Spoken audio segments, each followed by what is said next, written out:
রথের ওখান থেকে ফিরে আমরা জাস্ট ড্রেসটা চেঞ্জ করে হাত মুখ ধুয়েই বেরিয়ে পড়েছিলাম। আমি, দাদু আর ঠাম্মাই শুধু বেরিয়েছিলাম একটু মার্কেটে কেনাকাটা করতে। তবে আমাদের জন্য নয়, এই যে দাদু ঠাম্মাকে শাড়ি গিফট করবে তার জন্যেই একটু বেরিয়েছিলাম, যেহেতু অনেক ভিড় তাই আমিও গেছিলাম।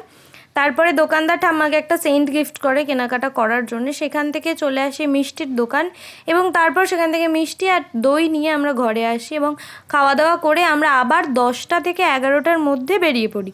কারণ আমাদের ইচ্ছে ছিল এখন যেহেতু রথের কাছে গেলে ভালোভাবে সুভদ্রা মা এবং জগন্নাথ সবাইকেই, বলরামকে কাছ থেকে দেখা যাবে, তার জন্যে আমরা ঠিক করেছিলাম যে রাত্রেবেলা আবার বেরোবো। 10টা-11টার সময় গেলেই মোটামুটি বেরোনো যায় আর খুব ভালোভাবে দেখা যায়। তখন না পুলিশের গার্ড থাকে খুব একটা, আর না কেউ কাছে যেতে আটকায়। গিয়ে তো রোডের মধ্যে দেখি অস্বাভাবিকভাবে জুতো, এত জুতো, রাস্তা থেকে গলিগালা থেকে শুরু করে এই রোডে প্রত্যেকটা চারিদিকে জুতো। তবে জুতোগুলোকে আবার পরিষ্কার করা হচ্ছিল, যেহেতু রথ পুরোপুরি এখনও গুন্ডিচা অবধি পৌঁছয়নি, তাই কালকে আবার যাবে, তাই পরিষ্কার করছিল। আর এই সময় সুভদ্রা মায়ের সাথে সুদর্শনকে এই সময় দেখা যায়।